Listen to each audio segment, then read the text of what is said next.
Hello everyone, welcome to another painting video. Today we're starting with a blue underpainting!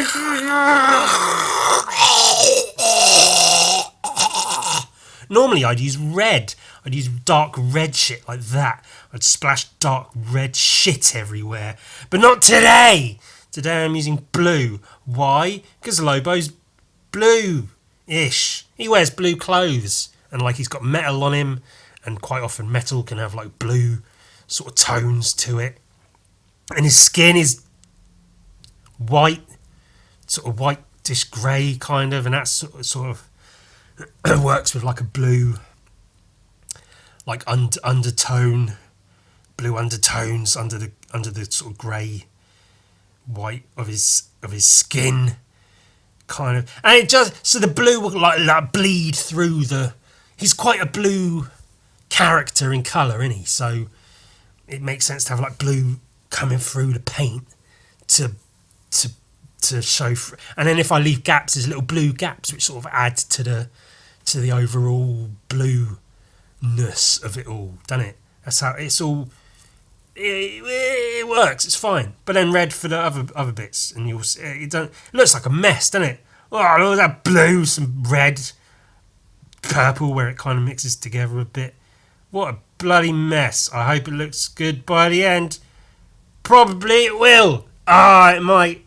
It might come out shit though. I guess that remains to be seen. Quite a dark start for his skin, I suppose. Typically, as I often and sometimes and occasionally quite a lot will do, is not be content to just use a grey. As I often say, grey can look quite stone-like if it's just straight black and white, which can be fine. And it's all context-based, isn't it? Like colour theory. It depends what you put it next to, what's painted around it, what it's painted on top of.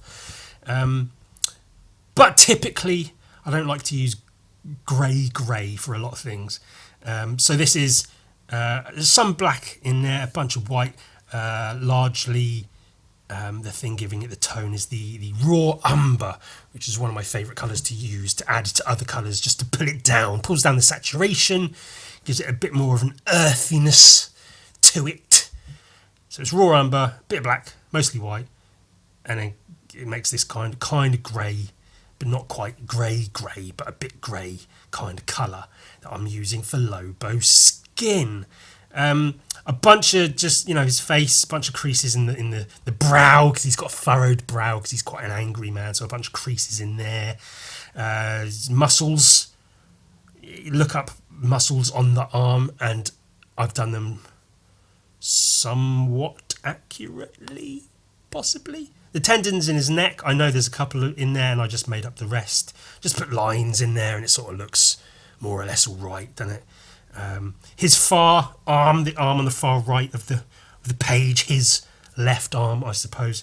It was quite a fun one. Quite a lot of tendons and veins and shit in there. Obviously, his other arm, the forearm especially, is covered by chains. So that would be a separate detail to paint. But the tendons and things in his other wrist, forearm, are quite fun to paint. And I don't do too much more to those, which I'll get to a bit later. I'll get to me not doing much to those later, because there's more on that to come. Highlights, more lighter versions of that, like grey paint-ish, greyish paint. I don't know if that vein on his right arm with the chains going from his bicep to the middle muscle bit, if that's a bit much, that vein extending between the two looks a bit much. Maybe it works, I don't know. It's probably fine. It's fine. It's probably fine. Don't even worry about it. And then just continue that. I think 3 or 4 layers. Three layers is sort of my typical amount to highlight for skin, because that tends to get enough tone in there. But then if I am looking for it to be particularly rendered or particularly light, I might either start with a lighter shade or tone of the colour I'm using, or I might add in a couple of extra layers of highlight. But I think 3 or 4 is sort sort of standard. The chains, I say quite often if I'm painting chains, they're an absolute bastard of balls to paint and draw. Drawing them is the pain, is trying to do all those links. And with something like this, I try to make it look kind of believable-ish, I guess, by drawing like the chain links. So like one sort of like vertical link, and then another link wrapped around that one, and then another vertical one, and then another one, like to make them look like links of a chain. But then once they're all like this, they just look like a bunch of rectangles next to each other. And then I realised I could have just drawn a bunch of rectangles next to each other, and it probably would have been just as convincing as chains wrapped around an arm. And maybe I didn't need to put in all the effort I did put in. But I like to think the effort shows in the final product. And then you highlight up the bits with all other bits. And there's one note to show that, it's not just grey, but this is grey. I'm using a grey paint to paint the chains. I also used the grey paint to paint the skin, but they look completely different. That's because the grey for the skin had that raw umber. The grey for the metal that I'm using is blue, black and white and blue. So it's a more metallic looking grey paint. So that differentiates it from the skin, which is importante. And you can see on the chains, I think in some ways you can see sort of individual links and things, especially where I've left little bits of shadow. You can see underneath some of those more vertical chain links, which sort of as the butt of that link sort of falls into the next link, you leave a little gap of shadow, which does give it a bit more depth. Also, an interesting thing is when painting anything like this, like chains and things, any thing that's comprised of many things, is you've got to paint each link of the chain individually to like highlight it. But then also you've got to look at the whole of it as one object, one cylinder of chain wrapped around an arm. So you've got to highlight it in that context as well. So you've got to pay attention to, only highlighting a certain amount of the links in sort of within one line to work as a highlight for the arm, and then have that highlight sort of like cascade and fade down into the... You get it. The hook...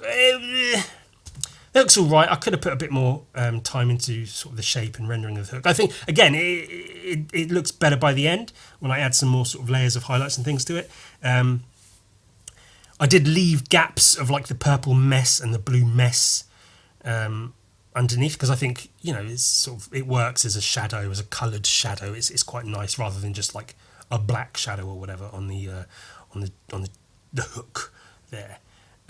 Working on some of his clothes, lots of denim, jean jackets and jean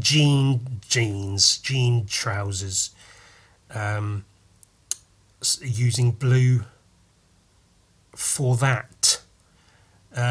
Overall on this painting of Lobo, I did try to use lots, you might be able to tell I'm using quite a lot of smaller brush strokes, lots of little strokes in a lot of places, like the texture on his skin, especially his face, the texture in his clothing, the chain sort of is that on its own anyway. But that's because, as you'll see when I get to them, when I paint in Beavis and also Butthead, I wanted Lobo to look different to Beavis and Butthead. Like, they're all going to look relatively similar because they're painted in sort of kind of the same ways, but not quite. But I wanted Lobo to look a lot more textured, a lot more sort of like grizzled and dirty, because I wanted him to look separate from Beavis and Butthead while still occupying the same space. So the same source of light, the same general sort of daytime tone of the characters, the painting of the characters. But then I wanted Lobo to have more detail, more intricate little bits of detail, whereas Beavis and Butthead, being painted in a somewhat 3D way, they're going to have a little bit more sort of detail to them, but I did want them to look a bit more basic in terms of character art compared to Lobo. These black marks, I don't know if it's makeup or war paint or just natural markings that Lobo has on his face. These triangles above and below his eyes. I fixed those. I think I changed them after I finished recording the whole thing. When I was sort of looking at the image in the camera and looking at the painting itself, and it just wasn't quite sitting right. Like, you might look at that and say it looks fine, but to me, like, for instance, on our left, his right eye, the triangle is too far inwards. It's too close to the centre of his forehead. So you'll see, I'll show the final painting at the end. You'll see I edited it, I painted bits out and added bits to sort of move it a little bit to our left, so there was a bit more distance, and I think that was a smart decision. I think that worked out best in the end for Lobo and his face also. Now I'm painting Beavis and Butthead. That's fun, isn't it? This is the first time I've ever been asked to paint Beavis and Butthead for a commission. And this was a commission, by the way. This is, someone said, Ewan, can you do the thing? Paint this shit and I'll give you some money. And I said, okay, please, I need to eat.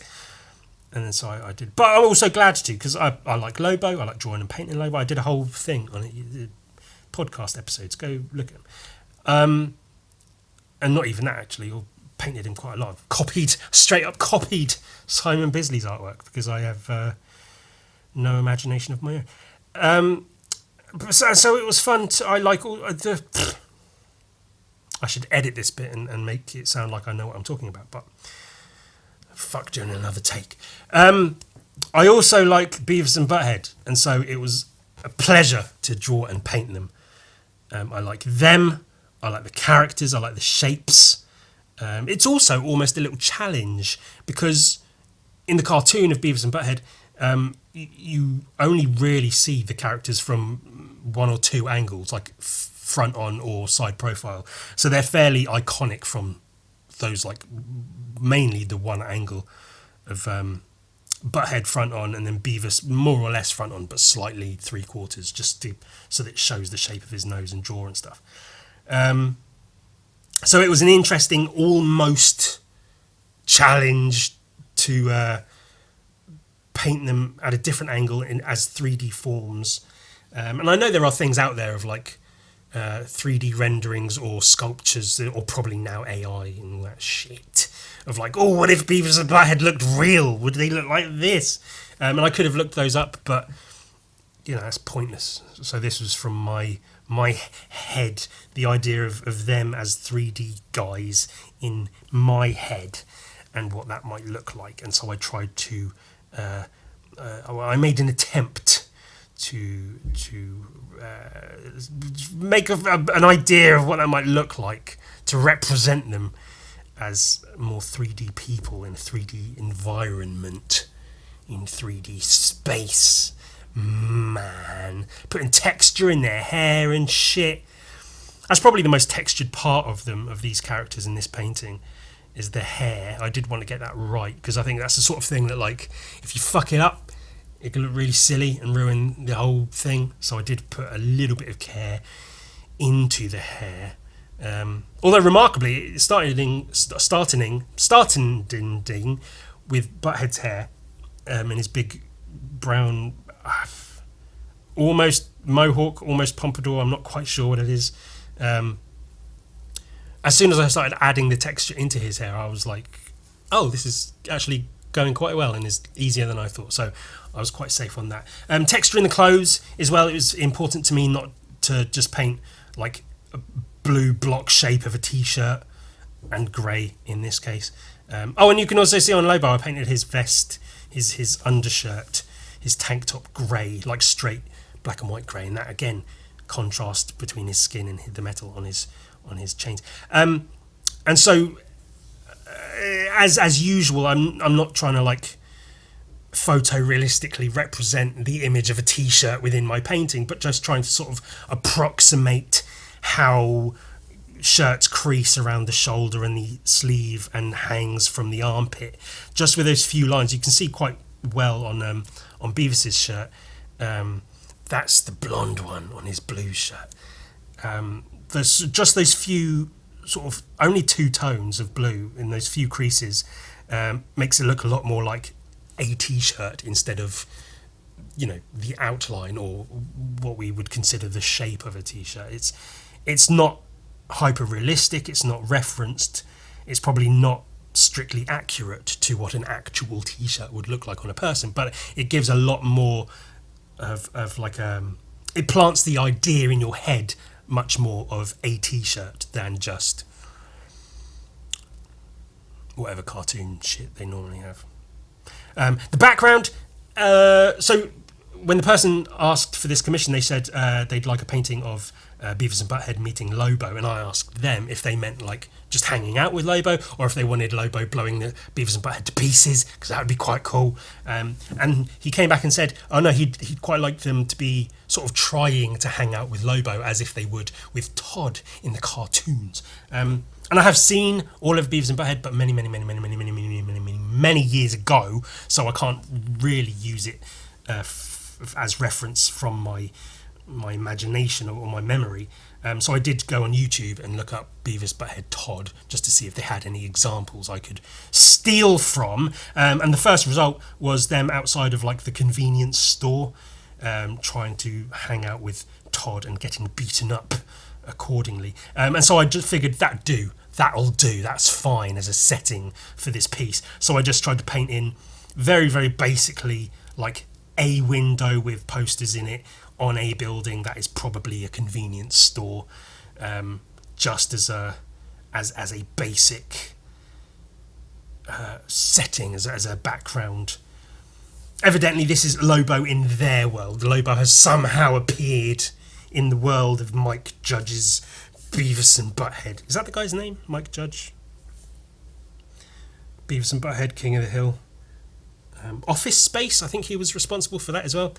One of the best actual comedy films, in my opinion. Some trees, kind of, just some green for some trees, blue for the sky, just whatever. And no outlines on the background, like no harsh black outlines or whatever, because I wanted that to feel as background. I wanted it to feel like background and not... Because as soon as you start adding like outlines and details and stuff, it almost merges with the foreground, which I didn't want it to do. So when I start adding in the outlines for the characters, they will be pulled away from the background much more so. Or something. As always, not quite black, but a very, very, very dark red, which is mostly black with a little bit of red. So it's basically black. For the outlines, as I've mentioned a few other times before, I'm sort of working on not adding too many outlines, adding just enough to sort of to really define the shapes and add just the necessary amounts of contrast in the darkest shadows and such, as you'll see as we go on. As I was outlining Butthead there, I was sort of like, I felt that this was going well. I was like, okay, it's coming together. I'm seeing it a lot more clearly now. I have the idea in my head, but until it's on the page, it's difficult to gauge how good or not good it might be going. And so the outlines on Beavis and Butthead were relatively simple because they're relatively simple characters. I think I did quite well with regards to like the lighting and texture on their skin and stuff, trying to turn the 2D shapes into 3D objects. Butthead trying to hand Lobo a beer, trying to hang out and be cool with him. Lobo, as you can tell by his expression, maybe not really feeling it. Shadows, a few shadows within the chains, just to, again, give them a little bit more sort of depth and shape, but not too much, because I didn't want to overwhelm. Because it would have been easy to just outline all of the chain links with this black paint, but then it would have looked like too much, and you'd lose a lot of the lighting and the texture that I so painstakingly put in there. I didn't want to have too much of like an underglow or like lighting coming from beneath or anything, because this is sort of supposed to be like a daylight setting in Beavis's and Butthead's world.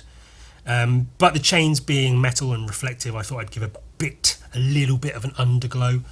So the highlight on the top fades into the shadow about 3/4 of the way down, and then the last little bit is like a sliver of reflected light from either Lobo's jeans or the ground or whatever it might be. And again, putting a little bit of underglow on Lobo and not on Beavis and Butthead, again, to sort of differentiate them while still keeping them within the same world space. I think I did quite well with that.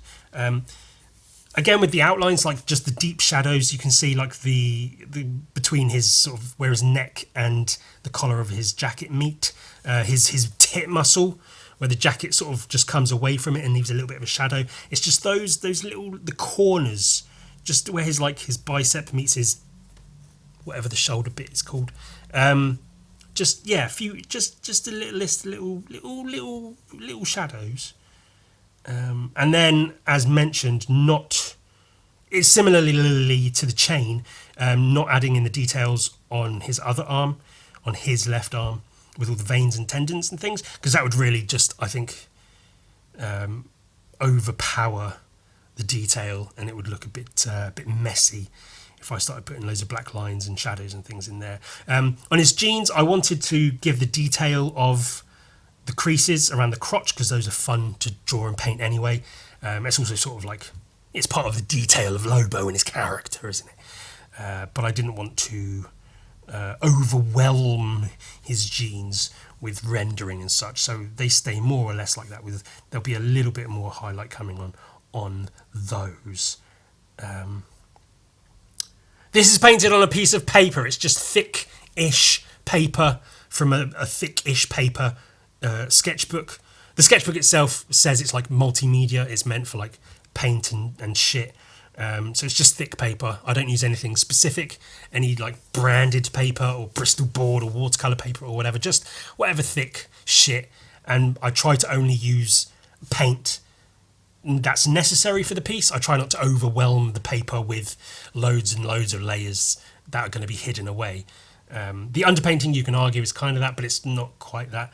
And then the palette is literally just a piece of card with a bunch of paint on it, and it's acrylic paint, which is literally, acrylic is plastic, so it creates a layer of plastic over the card, so it doesn't fuck up the integrity of the card.